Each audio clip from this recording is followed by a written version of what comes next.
Esther पुस्तक अध्याय 2। Esther राणी रूपे नियोजित। राजा अहास्वेरोसଙ୍କ कोप शांत ହେଲା ପରେ राणी वास्ती तांको द्वारा संपादित कार्य और तांको विरुद्धरे विज्ञापित निर्देशनामा को से स्मरण कले। से समय रे राजांको सेवा करुथिबा भृत्य माने कहिले, राजांको पाई सुंदरी कुमारी गण अन्वेषण करांतु। राजधानी सुसा नगरी स्थित अंतपुर रे सुंदरी कुमारी गण को एकत्रित करिबा पाई राजा निज अधीनस्थ समस्त प्रदेश गुड़िकर कर्मचारी मानंकु नियोजित करंतु। अंतपुरवासिनी नारी मानंक उपरे दायित्व प्राप्त होइथिबा राजकंचुकी हेगाई पाखकु सेमाने सेही कन्या मानंकु घेनी आसंतु। सेमानंक पाई आवश्यक मलम मध्य दिया जाऊ। आउ जेउ कन्या राजांकर प्रीति पात्र हेबे, वास्तींक परिवर्ते से राणी पदवी रे नियोजित हुअन्तु। एही उपदेश राजांकु संतुष्ट कला और से ताहा कार्य रे परिणत कले। राजधानी सुसा नगरी रे मर्देकाई नामक जणे जिहुदी थिला। से बेंजामिन गोष्ठीर और जाइरस पुत्र थिला। जाइरस सिमेईर पुत्र और सिमेई किसर पुत्र थिला। बाबिलोनर राजा नेबुकदनेस्सर जुदार राजा जेखनियाଙ୍କ समेत जेरुसलेमरु बंदी करी नहीं जाइथिबा लोकमानଙ୍କ मध्यरु जणे व्यक्ति से थिला। निज पितृ सहोदरर कन्या हादासा अर्थात एस्तेरंकु से प्रतिपालन करिथिला। कारण एस्तेरंक पिता किंबा माता केही नथिले। कन्याटी सुंदरी तथा रूपवती थिला। तार पिता और माता मृत्युवरण कला परे मर्देकाई ताकू निजर कन्या सदृश ग्रहण करी लालन पालन करिथिला। जेतेबेले राजांकर आदेश तथा निर्देशनामा घोषित हेला और राजधानी नगरी सुसा को हेगाईर तत्वावधान रे रहिबा पाई युवतीगण नीत हेले, सेतेबेले एस्तेर मध्य राजप्रसाद को नीत हेला और अंतपुरवासिनी नारी मानंक तत्वावधान दायित्व प्राप्त हेगाई अधीन रे उपस्थापित करागला। एस्तेर प्रति संतुष्ट हेबारु से तार प्रीति प्राप्त हेला। ता पाई आवश्यक मलम भक्षण पदार्थ और राजप्रासादरु मनोनीत 7 जन दासींकु से प्रदान कला। से पुणी ताकू और तार दासी मानंकु अंतपुर मध्यस्थित विशिष्ट स्थान प्रदान कला। निज वंश किंबा कुलर परिचय काहाकू प्रकट न करिबाकू मर्देकाई निषेध करिथिबा जोगु एस्तेर ताहा काहारी निकटरे विदित कला नाही। एस्तेरंको अवस्था तथा सुख साच्छंद्य संबंध रे अवगत हेबा पाई मर्देकाई अंतपुर सम्मुखस्थ प्रांगण मध्य दे प्रतिदिन बुलुथिला। सेही युवती मानंकर रूप लावण्यर परिवर्धन पाई 6 मास धरी मीरा तैल लेपन और परवर्ती 6 मास व्यापी सुगंध द्रव्य तथा अन्यान्य अंजन लेपन क्रियार गोटिए व्यवस्था निरूपित होइथिला। एहीपरि 12 मास अतिक्रांत हेला परे प्रत्येक कन्या राजा अहास्वेरोसଙ୍କ पाखकु जिबार समय आसी पहुँचिला। जणे कन्या राजांक पाखकु जिबा कालरे अंतपुररु राजप्रासाद को स्वेच्छानुयायी जो समस्त पदार्थ निज संगरे नहीं जिबा पाई से आशा करिथिला, से समस्त ताकू दिया जाउथिला। से सायं काल रे जाई प्रातः काल रे ଉପପତ୍ନୀମାନଙ୍କର ତତ୍ତ୍ୱାବଧାରକ ତଥା ରାଜକଞ୍ଚୁକୀ ଶାସଗାସଙ୍କର ଅଧୀନସ୍ଥ ଦ୍ୱିତୀୟ ଅନ୍ତଃପୁରକୁ ଫେରି ଆସୁଥିଲା। ରାଜା ତା ପ୍ରତି ସନ୍ତୁଷ୍ଟ ହୋଇ ତାର ନାମ ଧରି ତାକୁ ସମ୍ବୋଧନ ନ କଲେ ସେ ପୁନରାୟ ରାଜାଙ୍କ ସମ୍ମୁଖକୁ ଯାଉନଥିଲା।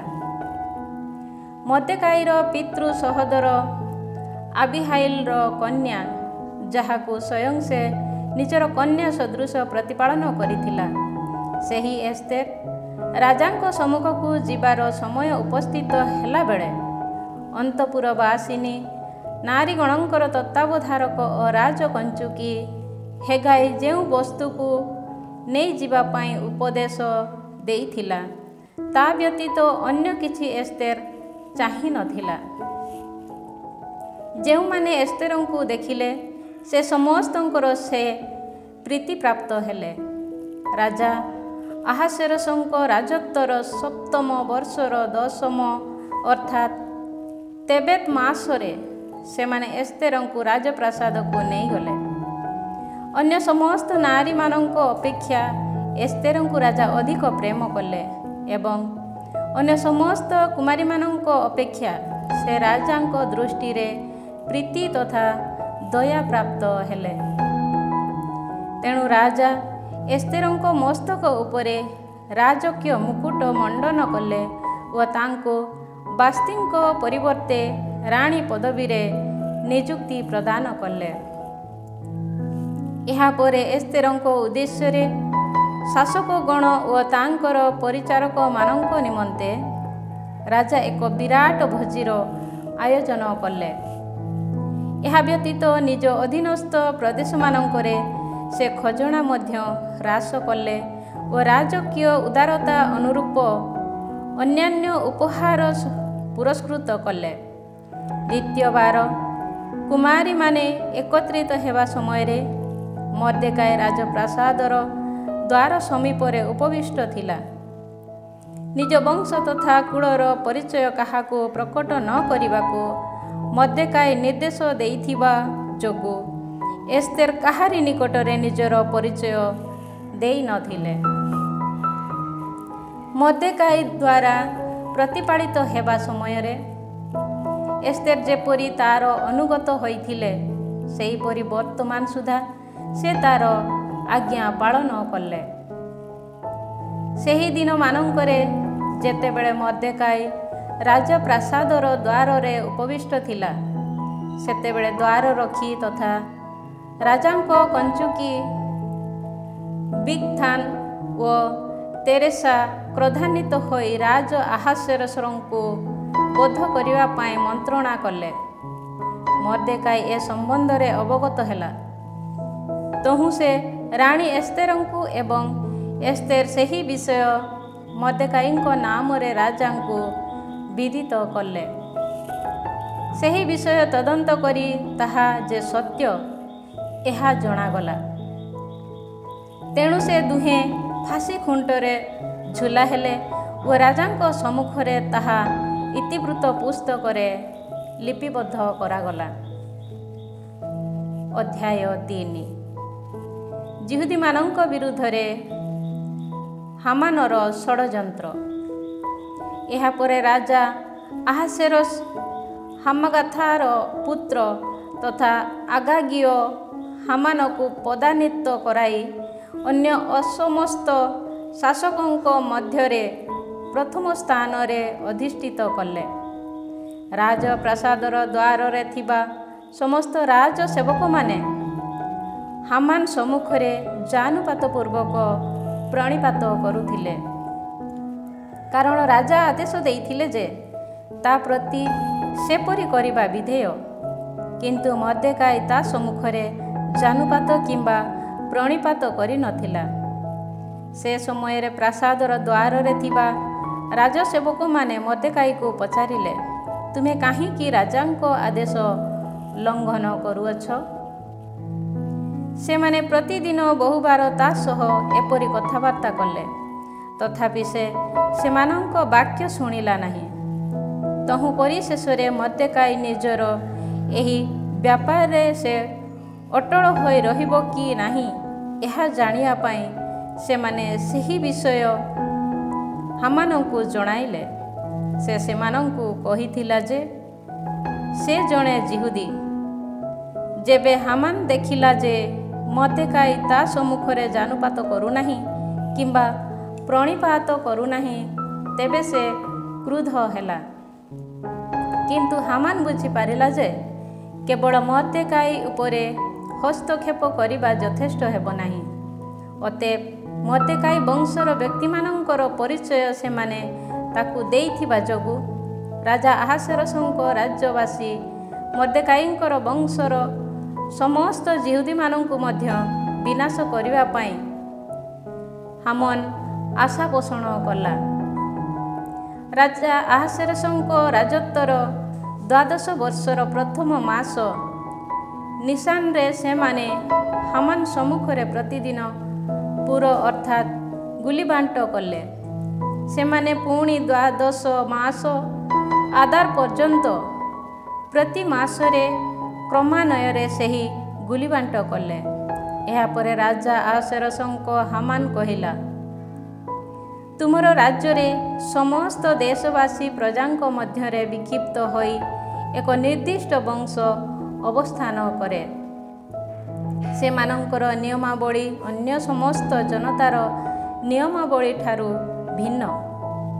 ସେମାନେ ରାଜାଙ୍କ ଆଦେଶଗୁଡ଼ିକର ଅନୁଗତ ହୁଅନ୍ତି ନାହିଁ। ତେଣୁ ସେମାନଙ୍କୁ ସେହିପରି ଏକ ଅବସ୍ଥାରେ ଛାଡ଼ିଦେବା ରାଜାଙ୍କ ପକ୍ଷରେ ଉଚିତ ହେବ ନାହିଁ। ରାଜା ଯଦି ଇଚ୍ଛୁକ, ତେବେ ସେମାନଙ୍କର ବିନାଶ ଘୋଷଣା କରି ଏକ ନିର୍ଦ୍ଦେଶନାମା ଜାରି କରନ୍ତୁ। ତାହାହେଲେ ଯେଉଁମାନେ ରାଜାଙ୍କ ଭଣ୍ଡାରଗୁଡ଼ିକର ତତ୍ତ୍ୱାବଧାରକ, ସେମାନଙ୍କ ହସ୍ତରେ 10,000 ତାଲେଣ୍ଟ ରୌପ୍ୟ ମୁଁ ସମର୍ପଣ କରିବି ଓ ସେମାନେ ତାହା ସେହି ଭଣ୍ଡାରରେ ରଖିବେ।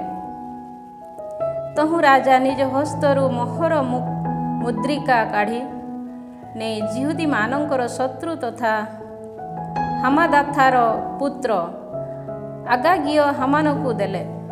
ତତ୍ପରେ ରାଜା ହାମାନକୁ କହିଲେ, ସେହି ଅର୍ଥ ତୁମକୁ ପ୍ରଦତ୍ତ। ତୁମର ଅଭୀଷ୍ଟ ମୁତାବକ ସେମାନଙ୍କ ପ୍ରତି ସାଧନ କରିବାକୁ ସେହି ଜନତା ମଧ୍ୟ ତୁମ ହସ୍ତରେ ସମର୍ପିତ। ପ୍ରଥମ ମାସର 13 ଦିବସରେ ରାଜାଙ୍କର ସଚିବମାନେ ଆହୁତ ହେଲେ ଓ ସେମାନେ ହାମାନ ଦ୍ୱାରା ପ୍ରଦତ୍ତ ବିଶଦ ଆଦେଶନାମା ଅନୁଯାୟୀ ଏକ ଅନୁଶାସନ ରଚନା କଲେ।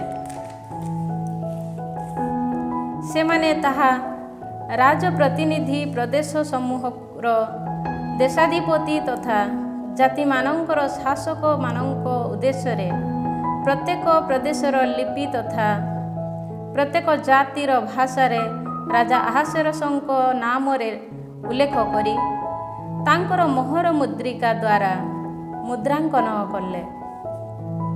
ଯୁବା ତଥା ବୃଦ୍ଧ, ନାରୀ ତଥା ଶିଶୁଗଣ ପ୍ରଭୃତି ସମସ୍ତ ଯିହୁଦୀମାନଙ୍କୁ 12ତମ ଆଦାର ମାସର 13 ଦିବସରେ ଏକ ଦିନରେ ବିନଷ୍ଟ କରି ସେମାନଙ୍କର ସମସ୍ତ ବସ୍ତୁ ପଦାର୍ଥ ଲୁଣ୍ଠନ କରିବା ପାଇଁ ଆଦେଶ ଦେଇ ରାଜାଙ୍କ ଅଧୀନସ୍ଥ ସମସ୍ତ ପ୍ରଦେଶକୁ ଦୂତମାନଙ୍କ ହସ୍ତରେ ସେହି ପତ୍ର ପ୍ରେରଣ ହେଲା।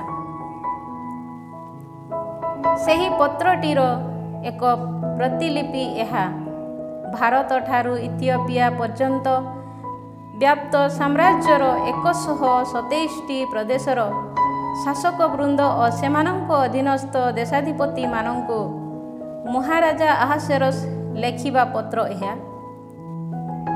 ଯେ ବହୁ ଜାତିମାନଙ୍କ ଶାସକ ଓ ସମଗ୍ର ପୃଥିବୀର ମୁନିବ ହୋଇ ସୁଦ୍ଧା ମୁଁ ନିଜକୁ କର୍ତ୍ତୃତ୍ୱ ପ୍ରତାପ ଦ୍ୱାରା ଅହଙ୍କାରୀ କରିନାହିଁ, ମାତ୍ର ବିଚାରବନ୍ତ ତଥା ଦୟାପୂର୍ବକ ଆଚରଣେ ମୁଁ ବ୍ୟାପୃତ। ମୁଁ ଦୃଢ଼ ପ୍ରତିଜ୍ଞା ହୋଇଅଛି ଯେ ମୋର ସମସ୍ତ ପ୍ରଜା ନିତ୍ୟ ଶାନ୍ତିରେ ବାସ କରନ୍ତୁ ଏବଂ ମୋର ରାଜ୍ୟ ଯେପରି ଶାନ୍ତିରେ ପୂର୍ଣ୍ଣ ହୁଏ ଓ ରାଜ୍ୟର ଯେକୌଣସି ସ୍ଥାନକୁ ସର୍ବଦା ଯେପରି ସମସ୍ତେ ନିର୍ବିଘ୍ନରେ ଯାତ୍ରା କରିପାରନ୍ତି, ସେଥିପାଇଁ ସମସ୍ତଙ୍କର ଅଭିଳାଷିତ ଶାନ୍ତି ତନ୍ମଧ୍ୟରେ ବିରାଜମାନ ହେଉ। ମୋର ଉପଦେଶମାନଙ୍କୁ ମୁଁ ଏହା ପ୍ରଶ୍ନ କଲି ଯେ ମୋର ଏହି ଆକାଂକ୍ଷା କି ରୂପେ କାର୍ଯ୍ୟକାରୀ କରାଯାଇପାରେ। ସେ ସମୟରେ ଆମ ସମସ୍ତଙ୍କ ଅପେକ୍ଷା ଉତ୍ତମ ଜ୍ଞାନରେ ପରିପକ୍ୱ, ନିଜର ସଦିଚ୍ଛାରେ ସୁଖ୍ୟାତ, ଅଟଳ ବିଶ୍ୱସ୍ତତା ବିଶିଷ୍ଟ ଓ ରାଜ୍ୟ ମଧ୍ୟରେ ଦ୍ୱିତୀୟ ସ୍ଥାନ ପ୍ରାପ୍ତ ହାମାନ ମୋତେ ଏହା ଜଣାଇଲା, ପୃଥିବୀ ବ୍ୟାପୀ ବାସ କରୁଥିବା ଜାତିମାନଙ୍କ ମଧ୍ୟରେ ଗୋଟିଏ ନିର୍ଦ୍ଦିଷ୍ଟ ଜନତା ବିକ୍ଷିପ୍ତ ହୋଇ ରହିଛି। ସେମାନଙ୍କର ନିୟମାବଳୀ ଅନ୍ୟ ସମସ୍ତ ଜାତିମାନଙ୍କର ନିୟମ ସଂହିତାର ବିପରୀତ ଅଟେ। ସେମାନେ ନିରବଚ୍ଛିନ୍ନ ଭାବେ ରାଜାଙ୍କର ଅଧ୍ୟାଦେଶକୁ ଅବହେଳା କରନ୍ତି। ଫଳରେ ଦେଶଟି ଯେଉଁ ଏକତ୍ରୀକରଣ ମୋର ଶ୍ରଦ୍ଧାସ୍ପଦ କାମନା ଅଟେ, ତାହା କାର୍ଯ୍ୟକାରୀ କରାଯାଇପାରୁନାହିଁ। ମୁଁ ଜାଣିପାରିଛି ଯେ ଏକ ଭ୍ରମପୂର୍ଣ୍ଣ ତଥା କୃତ୍ରିମ ଜୀବନ ପ୍ରଣାଳୀ ତଥା ନିୟମ ସଂହିତା ପାଳନ କରି କେବଳ ଏହି ଜନତା ସମସ୍ତ ଲୋକଙ୍କର ଶତ୍ରୁ ହୋଇଛନ୍ତି। ସେମାନେ ଆମର ଶାସନାଧିକାରର ପ୍ରତିରୋଧ କରନ୍ତି ଏବଂ ଆମର ରାଜ୍ୟ ଯେପରି ସୁସ୍ଥିରତା ଲାଭ ନ କରେ, ସେଥିପାଇଁ ସେମାନଙ୍କର ସାମର୍ଥ୍ୟ ମୁତାବକ ସର୍ବବିଧ ଉପଦ୍ରବ କରନ୍ତି। ଏହା ମଧ୍ୟ ମୁଁ ହୃଦବୋଧ କରିପାରିଛି। ସୁତରାଂ ଏହି ବର୍ଷର 12ତମ ଆଦାର ମାସର 14 ଦିବସରେ ସମସ୍ତ କାର୍ଯ୍ୟର ଦାୟିତ୍ୱ ଗ୍ରହଣ କରିଥିବା ଓ ଆମର ଦ୍ୱିତୀୟ ପିତା ରୂପେ ପରିଚିତ ହାମାନର ପତ୍ରଗୁଡ଼ିକରେ ସୂଚିତ ହୋଇଥିବା ସମସ୍ତ ବ୍ୟକ୍ତି, ସେମାନଙ୍କ ପତ୍ନୀ ତଥା ଶିଶୁଗଣ ସମେତ ବିନାଶ ଅନୁକମ୍ପା ତଥା ନିର୍ଦ୍ଦୟତାର ସହ ସମ୍ପୂର୍ଣ୍ଣ ଭାବେ ସେମାନଙ୍କର ଶତ୍ରୁମାନଙ୍କ ଖଡ଼୍ଗ ଦ୍ୱାରା ସଂହାରିତ ହୁଅନ୍ତୁ। ଏହି ନିର୍ଦ୍ଦେଶନାମା ମୁଁ ଘୋଷଣା କରୁଛି।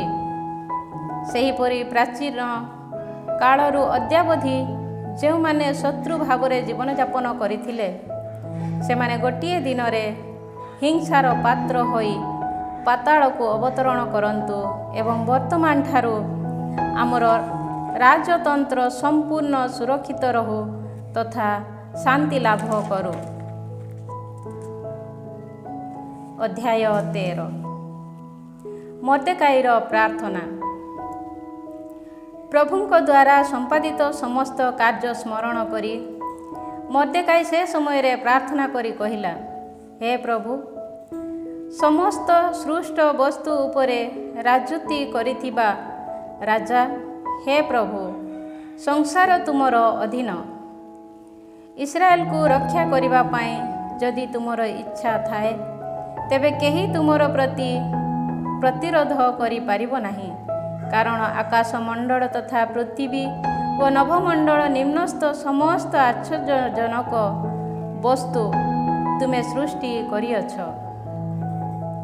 ତୁମେ ହିଁ ସମସ୍ତଙ୍କର ପ୍ରଭୁ ଓ ତୁମେ ପ୍ରଭୁ ହୋଇଥିବା ହେତୁ ତୁମକୁ ପ୍ରତିରୋଧ କରିବା ପାଇଁ କେହି ନାହିଁ। ସମସ୍ତ ବିଷୟ ତୁମେ ଜାଣ, ହେ ପ୍ରଭୁ। ଔଦ୍ଧତ୍ୟ କିମ୍ବା ଅହଙ୍କାର ଅଥବା ମହିମାର ଅଭିଳାଷ ହୋଇ ମୁଁ ଯେ ଏହିପରି କରି ସେହି ଗର୍ବୀ ହାମାନ ସମ୍ମୁଖରେ ପ୍ରଣିପାତ କରିବାକୁ ଅନିଚ୍ଛୁକ ହେଲି, ତୁମେ ଏହା ଜାଣ। କାରଣ ଇସ୍ରାଏଲକୁ ରକ୍ଷା କରିବା ସକାଶେ ତାର ପାଦ ତଳକୁ ଚୁମ୍ବନ ଦେବା ପାଇଁ ମଧ୍ୟ ମୁଁ ଇଚ୍ଛା କରିଥାନ୍ତି। ବରଂ ମୁଁ ଏହା କଲି ଯେପରିକି ମାନବର ଗୌରବ ଈଶ୍ୱରଙ୍କ ଗୌରବ ଉପରେ ଅଧିଷ୍ଠିତ ନ ହୁଏ। ମୋର ପ୍ରଭୁ, ତୁମ ବ୍ୟତୀତ ଅନ୍ୟ କାହାରି ସମ୍ମୁଖରେ ମୁଁ ପ୍ରଣିପାତ କରିବି ନାହିଁ। ଏପରି କାର୍ଯ୍ୟ ମୁଁ ଅହଙ୍କାର ଯୋଗୁଁ କରୁନାହିଁ। ପ୍ରଭୁ ଓ ରାଜା, ହେ ଈଶ୍ୱର, ଆବ୍ରାହମଙ୍କ ହେ ଈଶ୍ୱର, ତୁମର ସ୍ୱଜନମାନଙ୍କୁ ରକ୍ଷା କର। ଆମ ଶତ୍ରୁଗଣ ଆମମାନଙ୍କୁ ବିନାଶ କରିବାକୁ ଆଶା କରିଛନ୍ତି। ପ୍ରାରମ୍ଭରୁ ତୁମର ହୋଇଥିବା ଉତ୍ତରାଧିକାରାଂଶକୁ ବିଧ୍ୱସ୍ତ କରିବା ପାଇଁ ସେମାନେ ଅଭିଳାଷୀ। ଯେଉଁ ଅଧିକାଂଶକୁ ନିଜ ପାଇଁ ତୁମେ ଉଦ୍ଧାର କରିଅଛ ତାହା ଅବହେଳା କର ନାହିଁ।